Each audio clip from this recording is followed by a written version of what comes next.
Hello, lovelies. It's Thursday. It's class time. You ready? Let's get busy. We've got some things to do.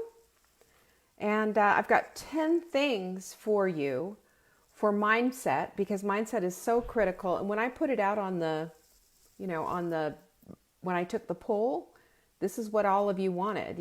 This was the biggest thing. You wanted inflammation first, and then the next thing was mindset. There she is. Hi, Vanessa. I'm sure everybody else is going to come storming in pretty quick here. There's Cassie. Hi, Cassie. Good to see you guys. Here they come. All right. Because I want to get on this. We have 10 things about mindset. This stuff, I'm sure you've heard me say it at different parts, but I'm telling you, there's a lot to it. There's Deborah. There's Terry. There's my girl, Terry. Hi, Deborah. I'm glad you guys are coming in. There's Jan. Hi. Come on in. And there's Jenny in Pennsylvania where it's super cold. It's super cold here too. I don't even know what the temp is, but it's cold enough. Let me just tell you. I am all bundled up. I've got a blankie on my lap. I'm freezing. Cassie's down another pound. Look at you. God, you are just crushing it, sister. I'm proud of you. Proud of all of you. I'm so glad that you're doing this. The sprint is so great.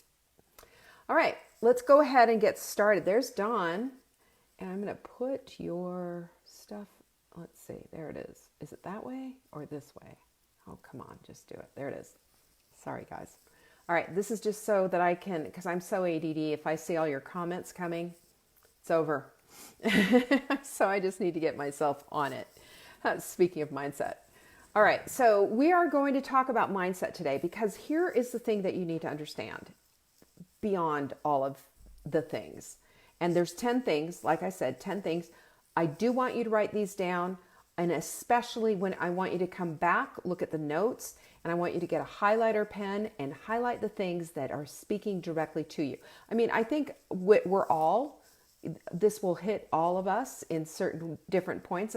We're all works in motion. We're all works in progress, right?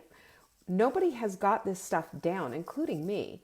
This is stuff that I work on every day. And if you just saw my show right now, I said, I wake up every day excited for my day, even when it's fixing something that I keep fixing over and over again, because nobody is there. The illusion that's out there of someone having it all together just isn't true. It's not. And what I have found, this is the truth too. There's a couple of people that I know who have their lives are so on point.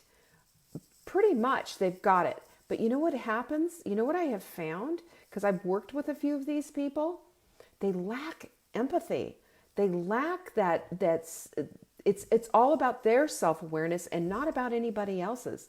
And this is what you need to understand, that when we are a work in progress and when we understand all these different things, which number 10 is, it's going to be on your spirituality. So be prepared for that. This is all stuff that will promote your growth. This is all stuff that, yes, it's going to work on your body clutter, but it's going to work on all of the body clutter, not just the stuff you're sitting on. Okay? So take this seriously. I want you to write really good notes, and let's get down to it. Because there is no diet, no strategy, no brain hack, no pill, no supplement, no potion, no magic spell that is going to take the place of your mindset. Your mindset is 90% of what it is. Your mindset is the very thing that is going to be moving that ball down the field, And whether you think you can or you think you can't, you're right. That was our Henry Ford quote that I used this last time. Thank you, Jenny, by the way, for putting that up because I couldn't remember it. But it has the implication. And that's it in a nutshell, is whatever we think about, we bring about. But whatever we think is possible or not possible is true. Because we are never, ever, ever going to be that out of congruence with ourselves. Our brain has to go along for the ride. So we have to go We have to be spot on our being in the conscious moment. We cannot live subconsciously. If we are living 95% of our lives in this subconscious thing, and we've talked about that. I talked about that in the webinar last Thursday on when we did Take Back Your Life. I talked about that. It is automatic pilot. That's sometimes we get in the car, we drive, we get someplace, we're just like, wow, I don't even remember doing that. But you do remember when you were learning how to drive, how it was such a different thing. It was not about just getting to that destination. It was all the things that you needed to do in order to drive the car so that you could make it to your destination. It was more about process than target, right? It was more about the process and the doing and the uncomfortableness of the whole thing than it was about getting to your destination. And now that that is so automated, now that you've done it for years and years and years, probably multiple times daily, it is such an automated thing. You don't even think about it. You don't even think, and now I need to shift the car into drive. And my foot is to be on the brake while I do this. And don't forget the turn signals. Oh my gosh, and looking at all the traffic and the people. Now it's just like you get in the car and you just do it, right?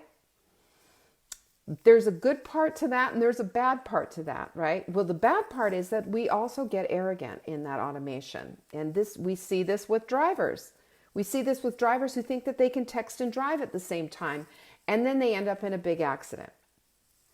Just because you have something automated doesn't mean you have to you stop paying attention, okay? And driving is such a good example of that. But your mindset also is an automated thing, and the more that you can get into the automation of the whole thing and swap out the bad automated stuff and put in the good stuff, the easier it's going to be for you. Just like my example that I gave you with driving, right? So we have to get out of our subconscious and get into our conscience. That's number one.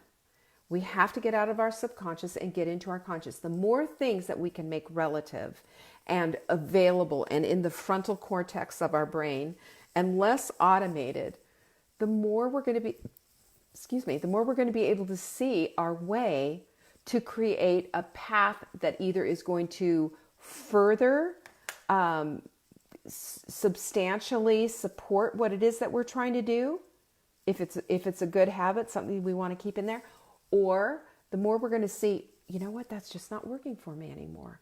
I need to pull that out. So what am I going to do instead?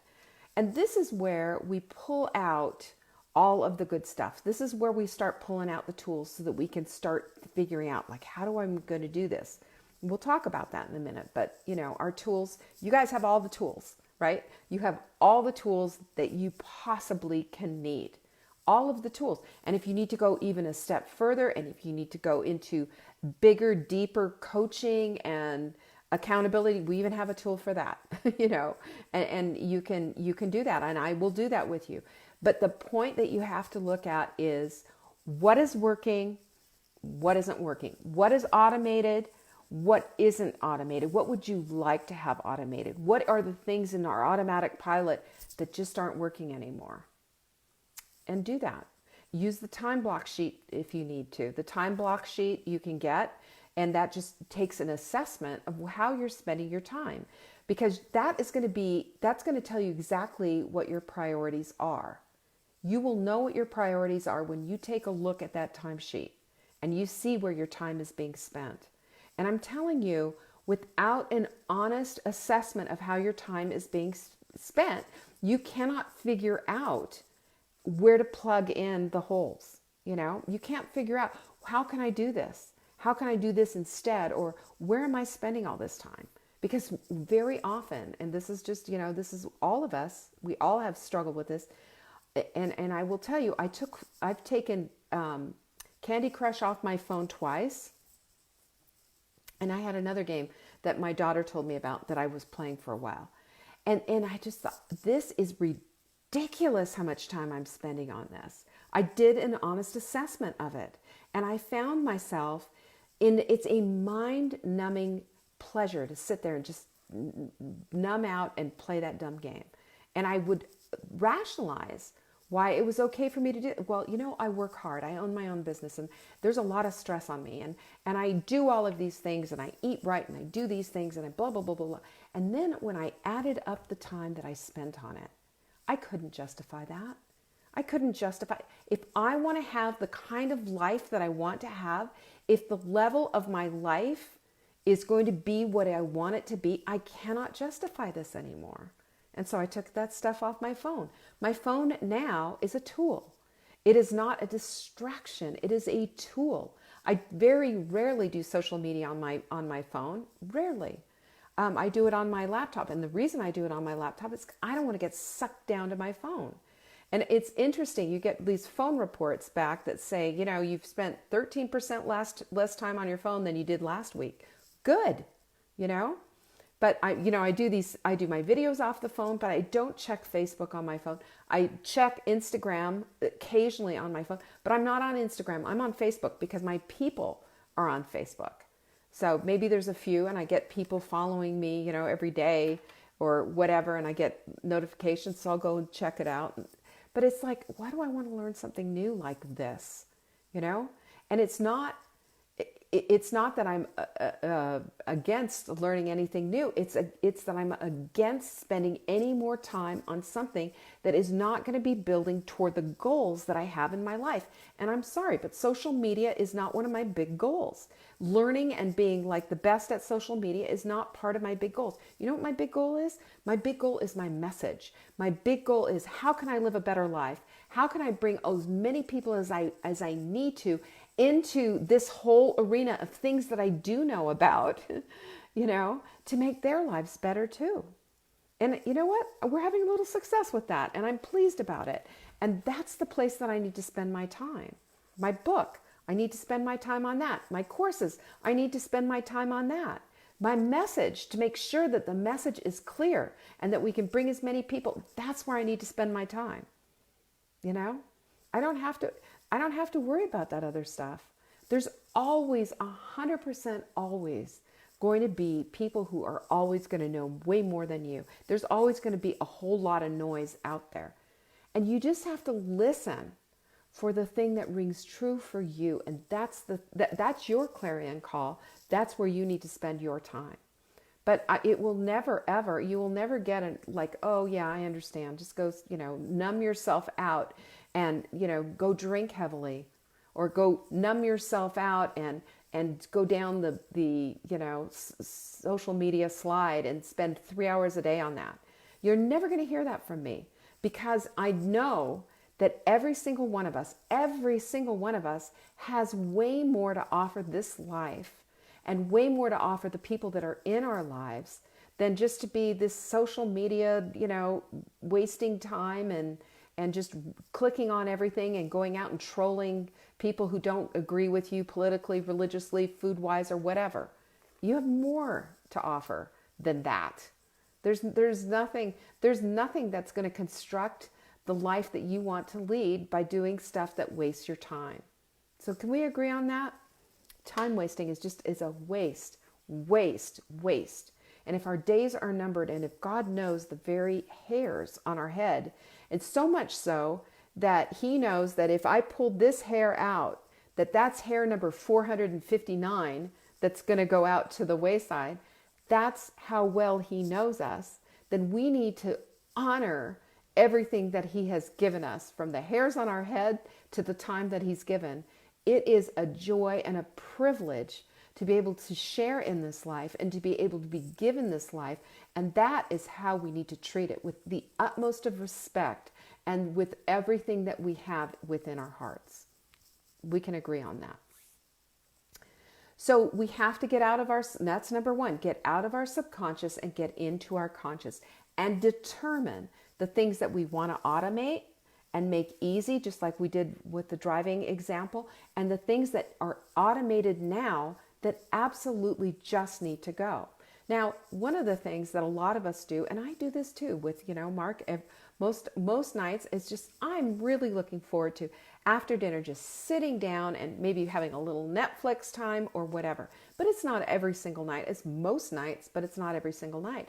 But I want that also to be time that is not just spent hours upon hours upon hours. How can we spend that time better in other ways? Well, I take books down with me and sometimes I'll just read and he'll want to watch something and that's fine. I'll put my headset on, I'll put Brain FM on and just go into a focus and read instead. And I'm there sitting next to him on the couch, and as long as he doesn't have some horrible violent movie on, I can do something else and redeem that time. Now, that doesn't mean that every single minute and every single hour of our time needs to be through absolute, I'm doing this, I'm elevating my life, I'm doing this, blah, blah, blah. We can have some downtime, you guys. But we just also need to redeem our time and be very, very persnickety about how it is that we spend our time and realize that what's going into our minds, that's influencing us as well. And this is one of the reasons why, and this is just a personal thing, I don't watch stressful, anxiety-ridden thrillers and violent movies and all of that. I just don't bring that kind of stuff in. I have enough on my plate. I have enough things that, I have stuff that I worry about with my family and friends and stuff that I think about and plans and a lot going on. I don't need that taking up my, some make-believe horrible thing with all the blood and the guts and all of that. And even though it's all fake, it sure looks real to me. I don't need to be spending my time like that.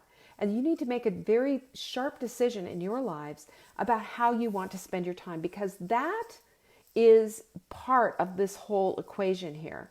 That is what is going to create a smart mindset. That's going to create a mindful mindset and help you with what it is that you're trying to create. So keep that in mind. We can create automated autopilot habits with our morning and our evening rituals. We can do that. I talked about that last week. It is worth repeating today because this is the stuff that are the bookends of our lives. This is your morning. This is your evening. And when you create these new things and you piggyback habits and you do all the things that we've talked about, it starts to becoming more automatic and the quality of your life becomes better and your mindset and the way you think about things becomes more positive because you have set up on purpose these positive things to do in your life. And as you do these positive things, that creates a momentum of its own kind within your brain. And that's how we create new pathways. And we don't have to be stuck on the Oregon Trail of this is what I've always done and this has always led to defeat and blah, blah, blah, and down you go. It doesn't need to be that way. What it needs to be is on purpose and set up so that you are successful. And even if you don't hit it every time, as long as you're trying every single day to do it excellently, you are going to have success. It's incremental anyway, so why not just, instead of throwing the baby out with the bathwater because it wasn't perfect, you just say, you know what, next and tomorrow is going to be just a little bit better. Because it can be. Because you believe in yourself and you've set your environment up, it can be.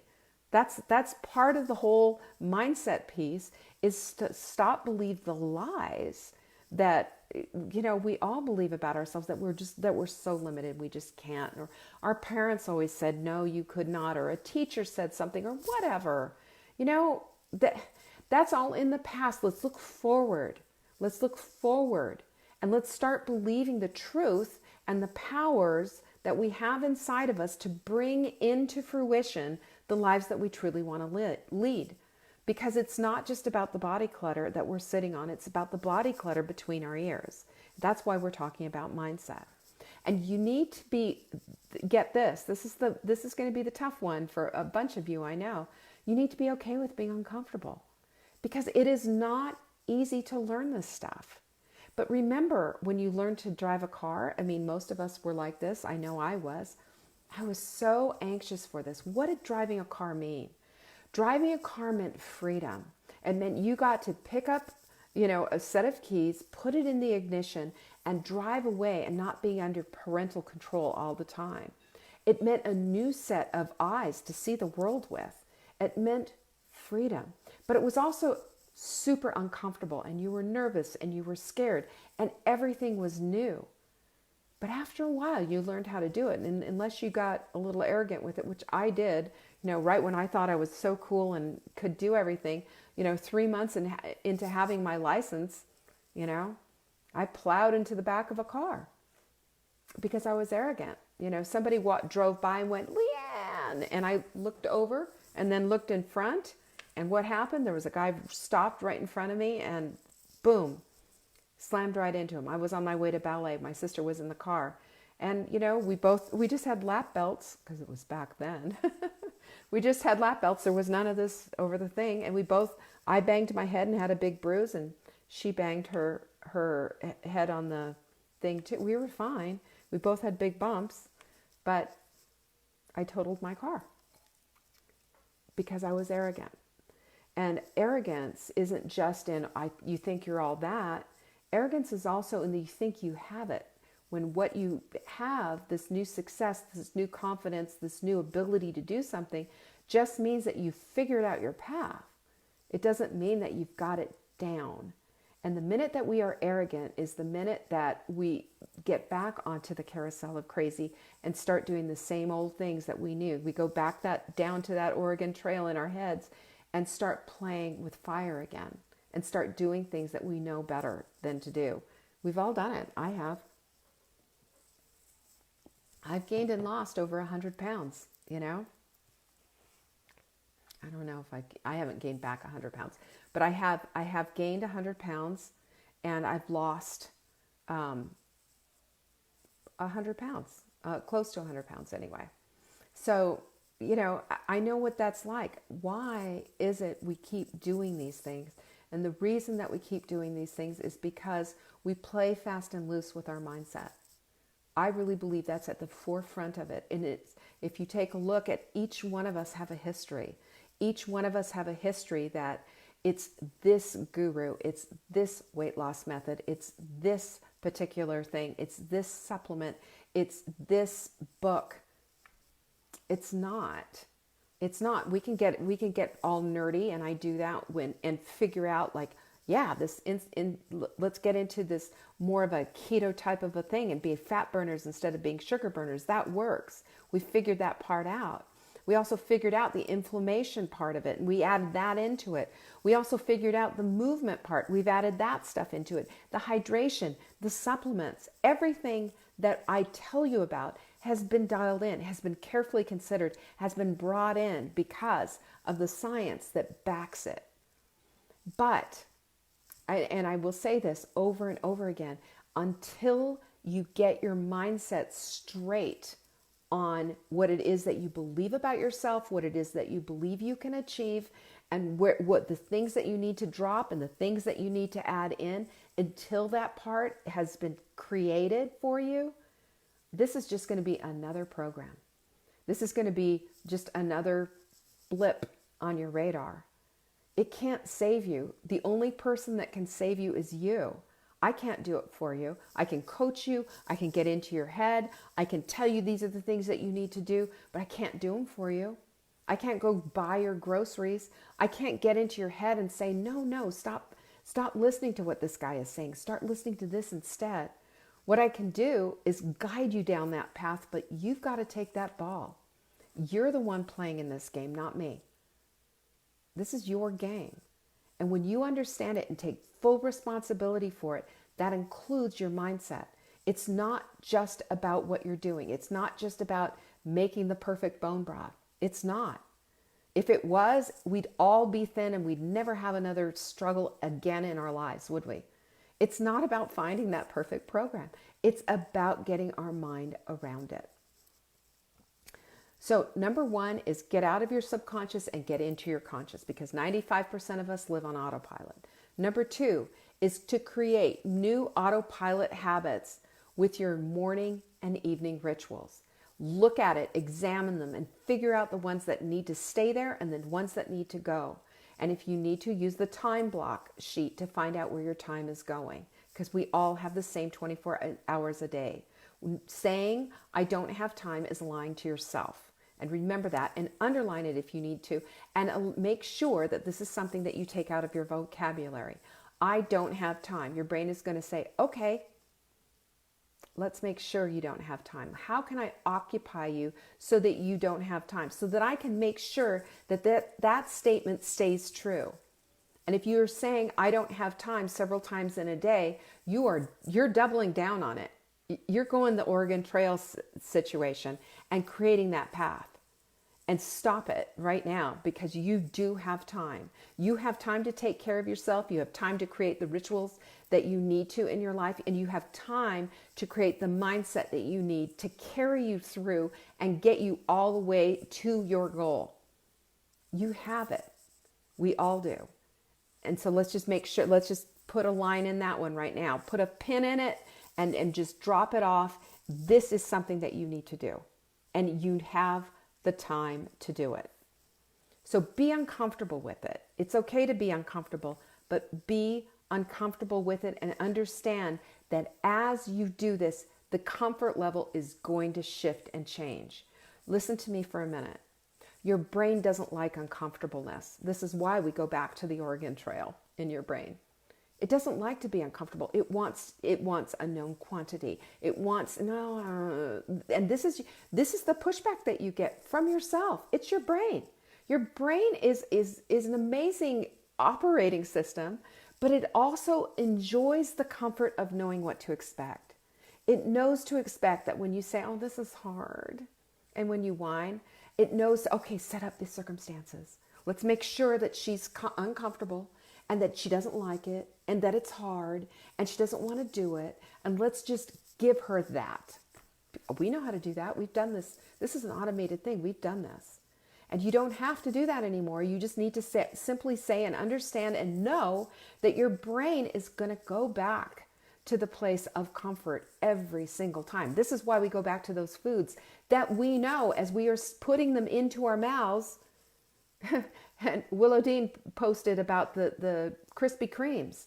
You know, it's not that Willow Dean doesn't. It isn't that Willow Dean doesn't know that stuff is just inflammation on steroids. She knows, but she sees it.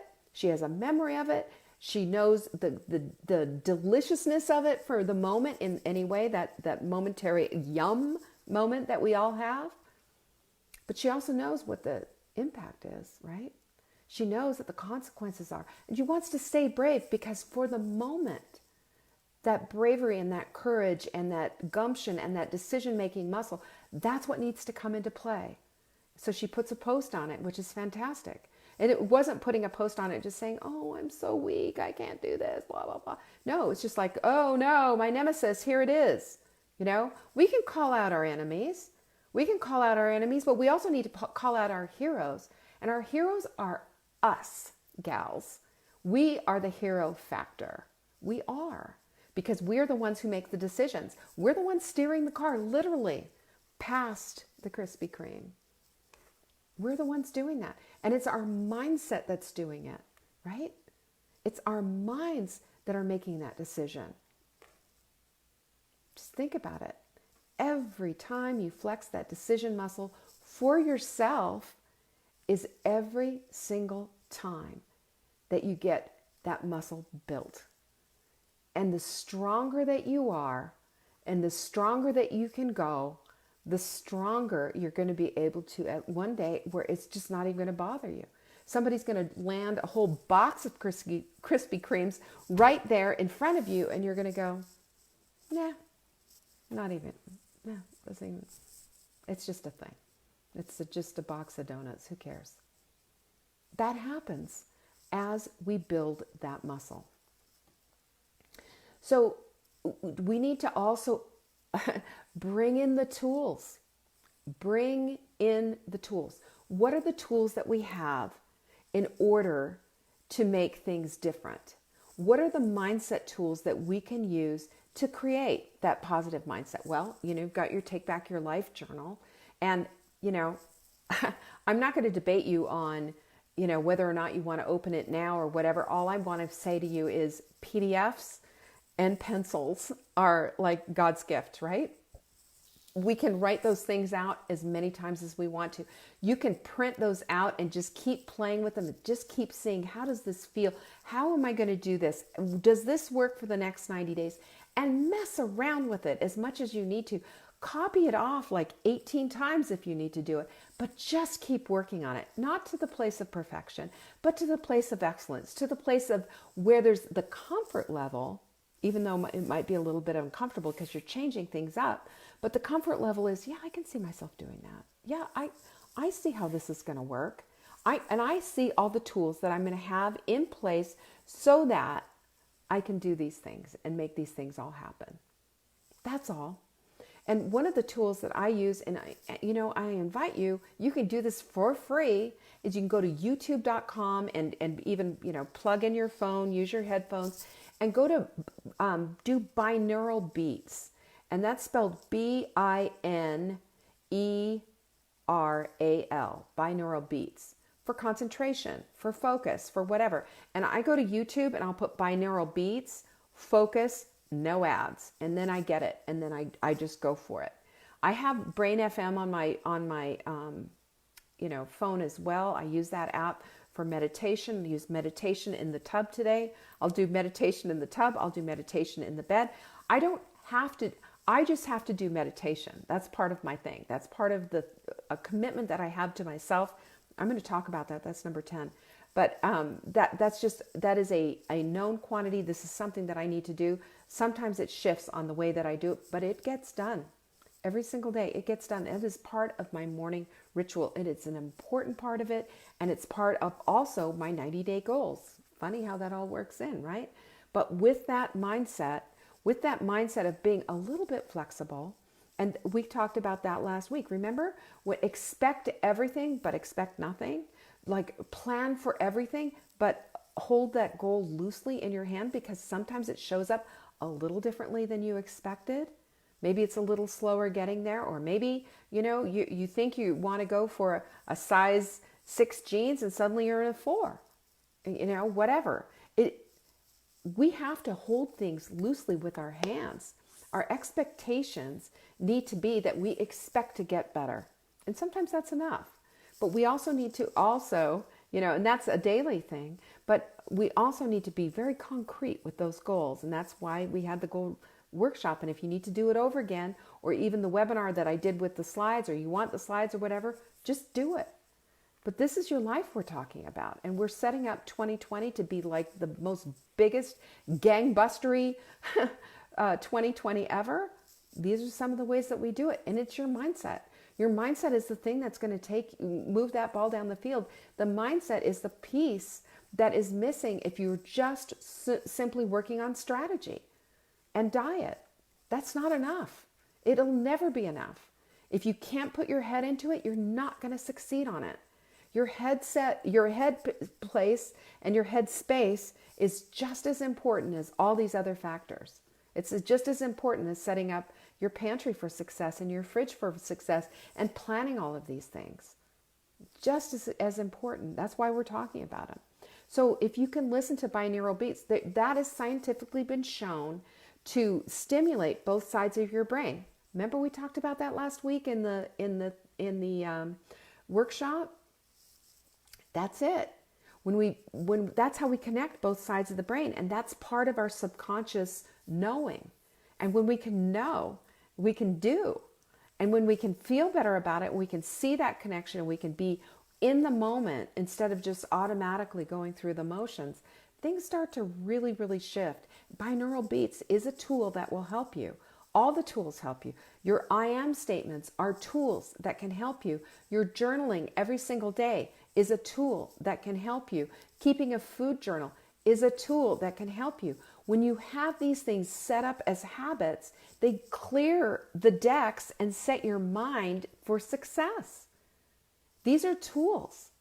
And you have access to every single one of them. You have access to them. That's part of this whole Clubhouse experience. And the cool thing is that if you avail yourself to them and don't get caught up in perfectionism, but instead get caught up in, I'm going to do this, by golly, I'm not going to let anything stand in my way. Things happen. Things happen. And you can't stay the same. You can't change your mind if you're doing all of these things. You're conditioning yourself to do it. That's what your mindset does. So start thinking, start looking at the things. And when you hear yourself saying something negative to yourself, like, I can't do it, or, well, so-and-so is standing in my way, that's blame shifting, by the way. There's whatever the reason is, whatever it is, flip it on its side like that. Don't allow it into your life. If you have to, write yourself a set of 3x5 cards that remind you to not go there, and put them out. Tape them onto your bathroom mirror. Put one in your car, on your dashboard. Whatever it is that you have to do, if you've got a bad habit of thinking poorly of yourself, you have to flip it. You have no choice. Otherwise, you're going to get sucked back into that vortex. It is a miserable place to be. We all know that. We've all done it. But we all know better now, don't we? So we can do better. And that means availing yourself of every single one of those tools, including a body clutter buddy, including somebody who's with skin on, who is going to be given all of your personal information. This is where I am. This is where I live. Here's my phone number. Here are the things you need to know about me. This is my height. This is my weight. This is my age. These are my struggles. And this is the thing that gets me every single time. Help me not to do this anymore. That's the kind of conversations you should be having with your body clutter buddy. Not, oh, you have grandchildren too, so that's so nice. I mean, that's great. Get to know each other a little bit. But man, get into the weeds, sister. Get into the gross stuff. Dredge it all up. And, don't take the time for usual social niceties. Get into the crap. You guys have lined up with each other so that you can overcome whatever it is that you can't do in your group, or that you're having a struggle with yourself. Someone with skin on it. Someone that you can text and say, I just need to talk to someone right now. I mean, we, of course, need to honor each other's, boundaries. We don't want to be in their face all the time, but we can do that. We can do that when we have a body clutter buddy. A body clutter buddy is another tool in our toolbox. And yes, it's going to go beyond. And yes, you're going to end up probably being friends for life, because you're going to get into the weeds so quickly.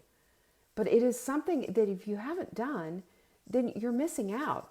And let me just say this, as someone who's written this whole program, I need my body clutter buddy. I need her too. And I text her when I need her, and she texts me back. So this is how it is that we do these things. We're all humans. We are all very flawed, and we're all very tender and vulnerable in certain places in our lives and in our psyches. And when we can understand that and accept ourselves, warts and all, accept our body clutters, warts and all, there's a momentum there. And we always need to, that's a tool. Momentum's a tool. Let's use that too. Perpetually doing things like this is the very thing that's going to change our mind. It's not the thing, it's the things. There are many things involved here. And it's a multitasking, if you will, of sorts that we need to do. We need to do this, and we need to journal, and we need to write out the I am statements. We need to dump the negative thinking. We need to confront the things that need confronting. And we need to create a safe space for ourselves. We need to create safety in our groups as well. That this is a place that you can come and kind of dump this stuff out. And you're going to be there to help. But we also need to take full responsibility for ourselves and recognize a pattern when we see it. If there's a pattern of like dismissing ourselves because it was just this once, and onward and upward, and here I go. And I used to see this a lot, when I've done a lot of groups, ever since I started having Facebook groups, I've done a lot of them. And I would see perpetually this, like a couple of these same people, oh, it's just so hard, and I just don't want to do it, and this, but onward and upward. And they kept saying that, onward and upward, every single time, and kept doing it again and again and again. And guess what? It's not going to get better. You're dismissing yourself. You're not taking responsibility. It's one thing to do it, and have a real issue with it, but it's another thing. Like, what have you done now to pull the plug out of that, to get off of that, and to get onto this and start creating a new habit of success? Do you really want this, or are you just going to give it lip service and then just dismiss yourself when it's time to take responsibility for it? Taking responsibility for ourselves means that we need to create the time and have the energy to make it happen. And that means that we avail ourselves of our tools and we do it. And that means, number 5, that we create the space and the time to journal. And let me say, I've got a stack of notebooks, and I even have a bunch of them that I have looked through and have gone through a lot of stuff and gotten rid of. There was a bunch of really personal, deep garbage stuff in there of me getting through stuff. I've gone through it. That is a done deal. It's over and done with. I don't need a, history book of all of that. But I create journals and keep journals of I am statements. I have journals of other things, affirmations and goals and all these different things that I keep for this builds me up. And I've got stuff that's 6, 7 years old that has really helped me and sustained me. And I've brought back and I've shared because it's worked for me. It's created a new Leanne for myself. I don't recognize the woman I was even 10 years ago, because I have worked on this excellence and this mindset stuff forever. And some of it's a lot easier than some of the other stuff. And some of it I have worked on daily because it's been a hard thing for me to overturn and overcome. But it's a work in progress, It's a work in progress. And we have tapes and we have things that we've heard from childhood or that we've taken with us, and our psyches have been built from all these years of, a parent telling us, no, you can't, or someone saying you're ugly, or someone saying you're just too this and you can't do that. We all have that stuff.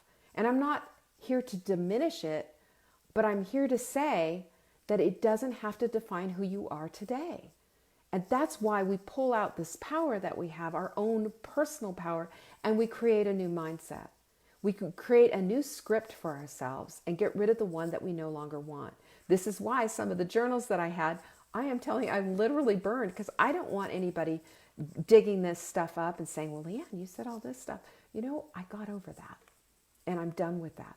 What I want them to do is pull out, when I'm dead and gone, pull out my journals and say, this stuff's great. Look at what she wrote about these. And I pull this stuff out and I look at it. And sometimes I say, yeah, this is, it's so great that I learned this lesson. I'm living this now. But it started out in the uncomfortable place of having to learn it and having to create it into my life and turn it into habits and make it into something that I could do on a daily basis. But it's worked out pretty darn well, and it's worth the effort. It is worth it. You're worth it. I'm worth it. And that's why our mindset has to be primarily in the forefront of our brains. And it has to be the thing that we work on just as hard as if we're creating a new bone, creating bone broth and getting ready for the sprint. Your mindset stuff needs to be worked on just as hard as you worked on creating and planning your wedding. Every single day, there is something that needs to be attended to. I promise you. You're a human being, right? We all have this. So that number 5 is creating the space and the time to journal absolutely every day. Now, this might be a habit that you can that be a part of your morning ritual or part of your evening ritual or someplace in between. I'm not going to tell you when to do it, or I'm not going to say that, put it into your ritual. I think it's smart. I think it's smart because it gives you, it sets you up to do it, right? Because it's right there in front of you. That's when I do mine. And I strongly suggest that would be one of the things that you would do, and you put in your I am statements and write that stuff down. And number 6 is your alignment assignment, okay? And this is where you emotionally align with what it is that you want. I mean, first of all, you have to have in place is your congruency, right? You can't say, I'm going to live a healthy life. I'm going to do all of this. I'm going to be great. I'm exercising, and you're doing all the things, and then you incongruently drive in and go get those Krispy Kremes. That puts you out of congruency. And that puts you out of congruency with yourself and your integrity, and also, anything that you've been saying to anyone. And it hurts you. It not only harms you bodily, because we know about the inflammation and all the other things that it's going to create, right? But it hurts you mentally, and it makes you feel less than, and it makes you feel like, gosh, I just can't do this. Well, and that's not true about yourself. So when you see an incongruency, call yourself out. Just call it out and just say, you know what? I am out of alignment with myself. This is what I did. This is not who I believe I am, but this is what I did. This is what I said the other day. I said to a girlfriend on the phone, I can't do this. I said to someone, my spouse, that, it's just not worth it. And I don't believe that. We have a habit of going back to our old habits, those old Oregon trails in our brains. We do. But we also have this new habit and this new mindset and a new way of thinking. And we can call out the stuff that we see that presents itself, that comes up. It's sort of like you've just cleaned your pool in your backyard, and it's sparkling and it's spotless, and the pH is just right, and you've gotten all the stuff out. You've got that net and you've taken all the stuff out, and it's just lovely. Then all of a sudden, there's a big windstorm and all those leaves come back into your pool, and you're gone for a couple of days, and those leaves are sitting there rotting. The pH is off. You got to pull them all out again. You got to start over. That's how it is with our brains. We always are in the place of not necessarily starting from scratch and having to take all the water out of the pool and, scrub it all down and do it. We're not necessarily there, but we're always in the place of fishing something out that doesn't belong. We're always in the place of doing that, and then having to correct that pH, if you will. It's all there is to it. And that shouldn't intimidate us or cause us worry or make us wring our hands. But we have to get into the game every single time, and we have to emotionally align with what it is that we want. And we also need to pull the plug from the stuff that we don't want, or the things that are hard or whatever. We don't need to overly emote over absolutely everything. I've shared with you before that my mother was that way. My mom was, she was one of my biggest cheerleaders, but she was also very limited in the way she thought. She was also, if something didn't happen the way it was supposed to happen, it was hilarious. It got to the point where, my daughter even noticed it, as she got older. And I wish I could think of a really good example, but just something really dumb, or I would say to her, for example, here's a good one. Oh, well, Mom, they just called, and the guy isn't going to be able to be there to fix your washing machine until tomorrow. And she would, and I, honest to God, she go, oh my God. Oh, it's just like, what am I going to do? And this is terrible. And she would take off as if somebody had just stabbed her. And it got to the point where I was like, that's just super incongruent with what just happened. Big deal. It's another day. We're just plug that in. And as she was sick, my mother was terminally ill for a while. And I took care of her for the last 2 years of her life. And as she got older and the sicker that she got, because this was such an entrenched habit, such a mindset that she had, that if everything wasn't exactly in line, she fell apart. And that's all she could think about. And that's all she could talk about. And it was just like the world is falling. She was, just absolutely beside herself, with distraught beyond anything. And I mean, God forbid something should really awful happen. But she was this is how she did. That's how she did life. And, I was somewhat amazed that she made it even into her 80s, because for God's sakes, if you handle your life like that, at some point you should almost dropped dead from a heart attack. She had so much stress in her life, but it was self-induced. This is how she responded to how everything was. And I got to the point where I just finally sat her down and I said, Mom, absolutely not. I'm not going on that, carousel of crazy with you. I'm not going to do that. And let's just pull the plug. Let's take the emotion out of it for a minute. And it needed to happen because she had COPD. She couldn't breathe. And so I had to pull her down and bring her back into her place of just breathing. And I got her a meditation where she would sit there and have to meditate to breathe because she'd get herself so worked up. But we all do this to a degree, not like that, I hope, but we all do it to a degree, and we put so much emotional, collateral into these emotions of stuff that's happening in our lives, or even stuff that's out of our control. But where the magic is when we emotionally align with the things that we want. When we can see ourselves in those size 6 jeans, and we can meditate and we can get into it and we can visualize and we can see it and we can emotionally align with, oh, how exciting it is. I see myself in that dressing room trying on those jeans. I'm feeling them come up over my knees, over my hips. I'm buttoning them up. I'm zipping them up. I am feeling those delicious jeans on my body. And you are in an emotional alignment with that. You're putting an emotional stock behind that. You're seeing yourself walking down the street in those size 6 jeans. You're seeing yourself walk into a party with a bunch of people that you haven't seen forever, and they're all looking at you and going, what happened here? Look at you. You look so great. That's an emotional thing. That emotional alignment that we can all have when we can get behind the stuff, the alignment assignment that we want in our lives. When we divorce ourselves from this ridiculous, hand-wringing, emotional rottenness that my mother exhibited daily in her life. And I have to, do you know how hard I have to work to bring myself down to center? Do you know how hard, I grew up with this woman like this. When everything wasn't perfect, everything was out of line. And she would get so angry and so out, when she was younger and we were younger and kids and everything, it had to be just right. Everything had to be just so in our house. Everything had to be just so with our behavior, or everything was just exploded on. So for me, I grew up with that. I brought that into my own life.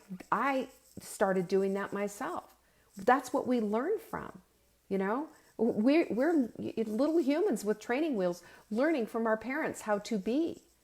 So for me, I had to turn this stuff around. Like, I had to work hard on it. And even now, when I'm in bed going to sleep, I have to think about bringing all of my muscles down into a place of complete relaxation, because it's not automatic for me. I am really,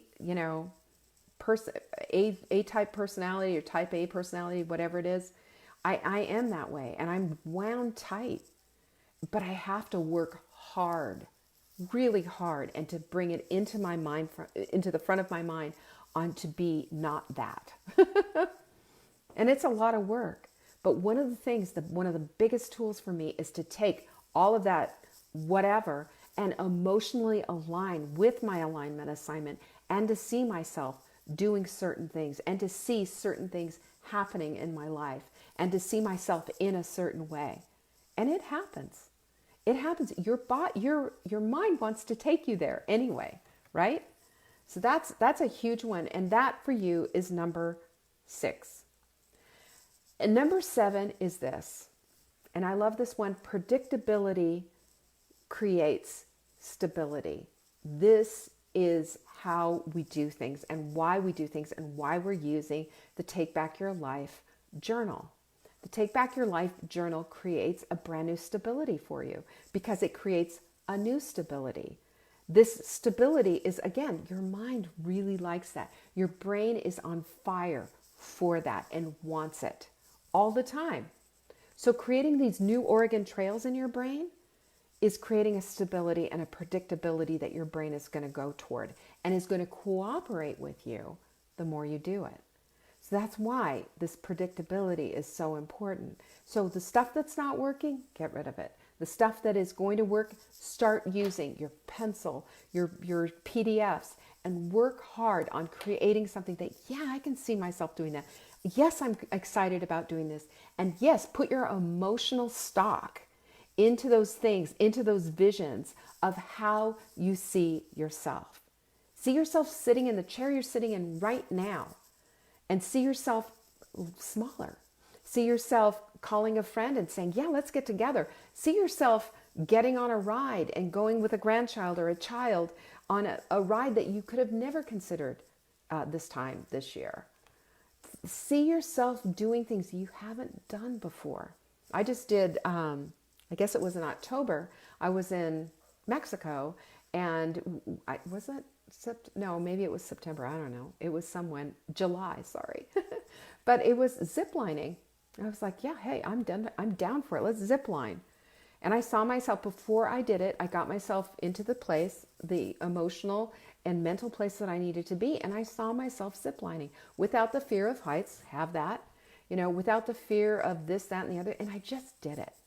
And I felt really good about that. And it underscored and underlined everything that I needed to get out of that experience. I don't want to do it again. I'll be honest. But I was really glad that I did it. I was really glad that I did. That doesn't mean I'm going to be jumping out of planes or bungee jumping anytime soon, but I went out of my comfort zone and did something to prove to myself that I could do it. And with all of that stuff that I did, that courageous move of doing that, I took a bunch of mindset stuff with me, and I put a lot of emotional stock into that very thing of doing it so that I could create an experience, feel the exhilaration of making that decision to do it, even though I was uncomfortable as all get out. And that helped to create a new pathway for how my brain thought. And then I brought some stuff with it. Like, okay, if I can do this, I can do that. If I can do this, I can do that. So one of the things then is with your alignment assignment and emotionally lining up with these things is also to think outside of the box and do something that's courageous. Do something, sign up for something that is a little bit outside of your comfort zone and attach a lot of stuff to it and just freaking do it, because you have the ability, you have the power, and you have the thing inside of you that can take you there and help you to do that thing. Okay, so that's 6. Sorry, 7 is the predictability. Number 8 is the brain is a goal-achieving machine. It is a goal-achieving machine. Your brain wants to prove what you think. Think about that. Your brain wants to prove what you think. So it's back to that whole Henry Ford thing. Whether you think you can or you can't, it's true. So your brain is always going to be looking for a way to operate in congruity with what it is that you're thinking. So if you think you cannot do something, your brain's going to go, yes, okay, I will make sure of it. I will make sure of it and make sure that there's people there, that your reticular activating system is going to bring in all the circumstances to create a negative experience for you. So whatever it is that you want to create, remember that your brain is looking to achieve something. And your brain can be your best friend or the worst enemy. And your mindset and how you create your mindset and the map that you give your brain is the thing that is going to make this not just another program. It's going to make it the program. And it's going to be personalized in such a way that you are so comfortable in doing this that everything that you do is in alignment. And your alignment has never been more fluid before. And the feelings that you get from this and the accomplishment that you get by having goals done, by having having to create new goals because you've already accomplished these goals, it's all going to be because of your mindset. Your mindset is what sets it all up. And this one is a big one for me, and you guys are going to really, I think, appreciate this. Is number 9. Is that congruency creates fluency. Now, I don't know how many of you know how to speak another language, but boy, is it difficult, right? Now, I am not fluent in anything. I can speak a little French and I can speak a little Spanish. And especially if I'm in the situation where I'm in a constant conversation, and it's a pretty, you know, if you spoke Spanish fluently or if you spoke French fluently and you listened to me, you'd probably laugh. But I can get by with a little bit of conversation, and, you know, especially if I practiced a little bit ahead of time. But congruency in your goals, in what you think about and what you do equals fluency. You know, if you don't speak Spanish for a long time, if you know how to speak Spanish and you don't speak it for a long time, suddenly you're going to find yourself in a conversation with somebody who does speak Spanish, and you'll recognize words that you just can't quite remember what they are, and you think you can kind of put together what it is that they're saying. But if you really want to get fluent, you're going to do an immersion thing and start speaking Spanish all the time. And then suddenly, now, your fluency is there. And fluency comes from exposure. And fluency comes from actually doing. And this is how your congruency is as well. You are congruent with what you do, and then you become fluent. So if you've got something that's out of congruence, call it out in yourself and see what it is. Look at your rituals every single day, what is written out. Look at your I am statements. Are you writing things that are supportive of the things that you want in your life? And don't be negative. You can't be. Stop putting yourself down and start building yourself up. And even if you don't like your big fat butt, you know, look at something that you do like. Just say, you know what? My hair looks pretty good today. I look pretty. Or I love the way this outfit looks. Or look at me. I'm in a size smaller jeans. Whatever it is. You know, getting to the place, getting to your goal isn't the thing. It's the journey. It's the journey. You are creating a new you as you do this. It's not just your jeans. It's not just feeling better and having the pain go away. You're actually creating a new person when you create a new mindset. And you don't want to be the same person that you are today. You want to be better than you are. You know, that's not to say we're going to dismiss who you are. We're going to say, no, I don't like you. That's not it. We want to be better. We want to be excellent. And excellence, it grows every single day. And it's an opportunity every single day to be better and to be even more than you are and to see yourself in such a way. So that congruency is your fluency. It's being congruent with who you are and practicing this on a daily basis, with your habits, with all of your tools, and availing yourself daily of these things. You watch what happens. You're going to hit your goals every single time.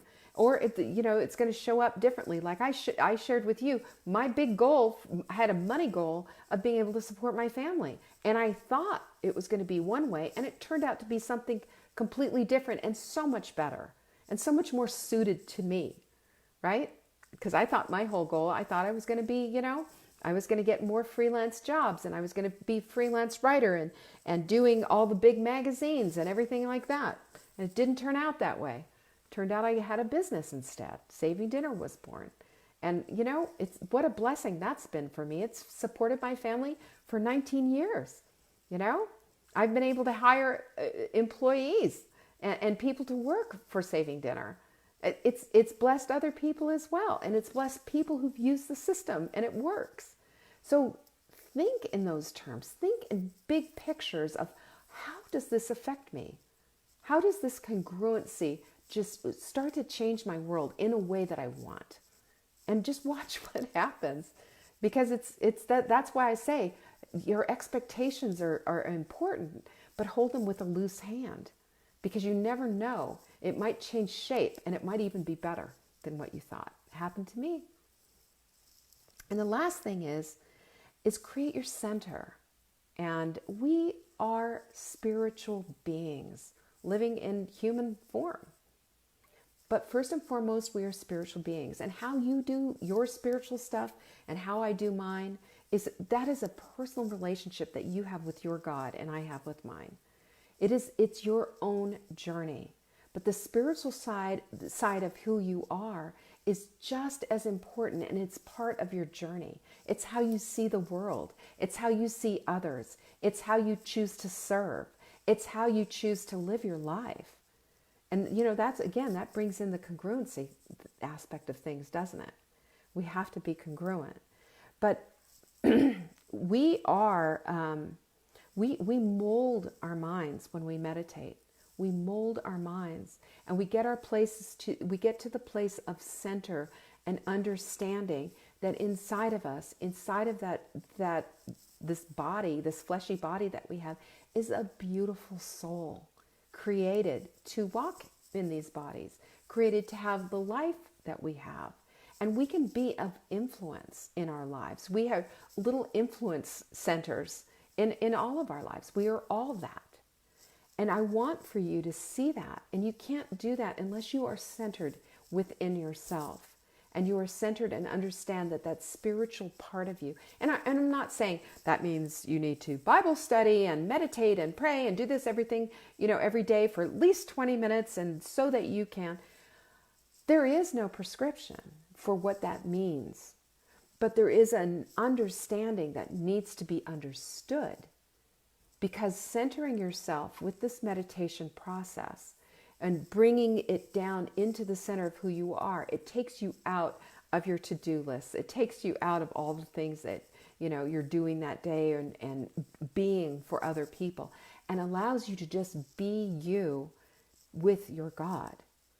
And that is enormously important, because it puts us back to the place of, and I always say this, going back to center, but it also puts us in alignment with who we are. And we don't really understand who we are until we've just calmed the heck down. And we can't do that without a meditative practice. This world is distracting. Once upon a time in the olden days where I lived, we had a few channels, and you'd have to get up and go turn the channel, slog through the shag carpet to go do it. You have to turn the channel by hand. Now you turn on the TV, you've got hundreds, maybe thousands of channels in all different directions, and it's on 24/7. There used to be a time where the TV went off. That is how life is today. It's just an example of the distractions. And we have the internet, and we have the things, and the this and the that and the blah, blah, blah. Everything is vying for your attention. But you need to vie for your own attention and get lined up and centered and aligned with who you are and who your God is. That is a personal thing, and I know, without a shadow of a doubt, it leads to tremendous peace, and it leads to alignment, and it puts everything else, all the things that I'm talking about, in its place. And it gives you the peace that passes all understanding, is when you're in that place of being prayerful and meditative and in alignment with your God. Because, I said this a couple of days ago, He will never leave you. He will never forsake you. So don't forsake Him. Be in alignment. It will be the bedrock of your life, and it will help with all these other processes. And that is something that every single one of us need to do. Okay? So I hope that helped. I hope this gives you 10 points of mindset, and will help you to create, the things that you need to create, get rid of the things that you need to get rid of, and give you a lot better path in this whole mindset game. Mindset is tremendous. And remember, it's 90% of what we're doing here is that mindset piece. Yes, you need to plan. Yes, you need to get ready. Yes, you need to do all these things. But you have the 100% ability to create at any time the life you want. And it starts right up here. Okay? That's it, guys. That's it. That's our Thursday. I hope that was helpful for you. And if you have any other questions, just leave them here. And hopefully, if you guys want to come to tonight's thing, feel free to come to the webinar. But if you have questions, save your questions, put them on Airtable. I think Jenny has put the link here. It's right here, and save them for the last Thursday of the month. We're going to go through all the Q&As and I'll answer all of your questions, and we'll have our class time for questions that are just for you. Okay? That's it. Thanks, guys. Peace. That was fun. Bye.